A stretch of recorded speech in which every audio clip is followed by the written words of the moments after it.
আমি তীব্রভাবে নিন্দা জানাচ্ছি। প্রথম আলো, ডেইলি স্টার সহ অন্যান্য সমস্ত পত্রিকাগুলোর উপর যে আক্রমণ শুরু হয়েছে, আমি তীব্র নিন্দা জানিয়ে দেয়।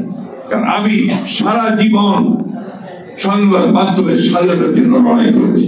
সংখ্যক মানুষ তারা নিজেকে অত্যন্ত জনপ্রিয় মনে করেন, সবচেয়ে দেশপ্রেমিক মনে করেন, আর গোটা জাতিকে আজকে তারা বিভাজনের দিকে ঠেলে দিয়ে, উস্কে দিয়ে একটা অন্ধকারের দিকে ঠেলে দিচ্ছে। আপনারা গভীরভাবে চিন্তা করবেন।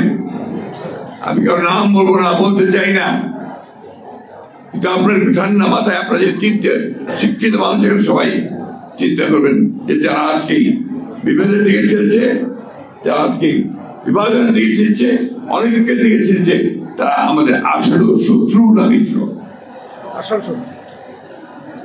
এই জিনিসগুলো বুঝতে হবে। আমি কথাগুলো আপনাদের সামনে ইচ্ছে করি আজকে তুলে ধরলাম। That is my aim, আমার বিশ্বাস, আমার আস্থা। গণতন্ত্র মানে দেখি যে আপনি আপনার কথা বলবেন, আপনার সঙ্গে আমি একমত না হতে পারি, কিন্তু আপনার মত প্রকাশের স্বাধীনতাকে আমি আমার জীবন দিয়ে রক্ষা করবো। That is democracy. আপনি এক ফ্যাসিস্টকে কাজ করেছেন, কারণ সে আমাদের গলা টিপে ধরেছিল, সে আমাদের মেরে ফেলছিল, কথা বলতে দিত না, ভোট দিতে দিত না, হত্যা করেছে, নির্যাতন করেছে। আবার এখন আরেক টাকা আছে যে ওকে বলতে দেওয়া যাবে না, ওকে কথা বলতে যাবে না, ওকে নিশ্চিত করো। How do you justify? কি করে করবে? আপনারা বলেন এইভাবে একটা সমাজ কি এগোতে পারে? একজন সাধারণ মানুষ চিন্তা করেন, সে কোনটা নেবে? এদিকে যাবে না ওদিকে যাবে? তাকে বিভ্রান্ত করছি কেন আমরা? এবং দুঃখজনক ব্যাপার কি জানেন, অত্যন্ত উচ্চশিক্ষিত, অত্যন্ত জনপ্রিয় ব্যক্তিদের মুখ দিয়ে আজকে সব কথা শুনতে পাচ্ছি। আমি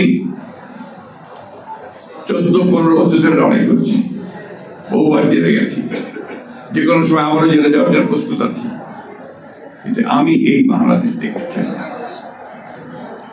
আমি যা বিশ্বাস করি, আমার দল যা বিশ্বাস করে, আমি সেই কথা আমার প্রাণ কেন আমি বলবো।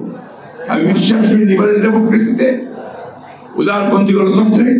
আমি বিশ্বাস করি মানুষের স্বাধীনতায়, বাক স্বাধীনতায়, ভোটের স্বাধীনতায়। আমি শেষ মুহূর্ত বন্ধ করবো। আমি জানি আমাকে আপনারা অনেকে অনেক কিছু বলেন, আমি এতটুকু সেই জন্য চিন্তা করি না, কারণ আমরা রাস্তায় থেকে লড়ে লড়ে আমরা এই জায়গায় আসছি। সময়ের সুবিধা মতো পালিয়ে যাই না, আমরা সামনেই দাঁড়াই, লড়াই করি। তো আমরা যা লড়াই করি, আমরা কিছুতেই গিভ আপ করবো না। আমরা আমাদের যে লক্ষ্য, উদারপন্থী বাংলাদেশ, গণতান্ত্রিক বাংলাদেশ, মানুষের অধিকারকে রক্ষা করা বাংলাদেশ, সেই বাংলাদেশকে আমরা ইনশাআল্লাহ প্রতিষ্ঠা করবো।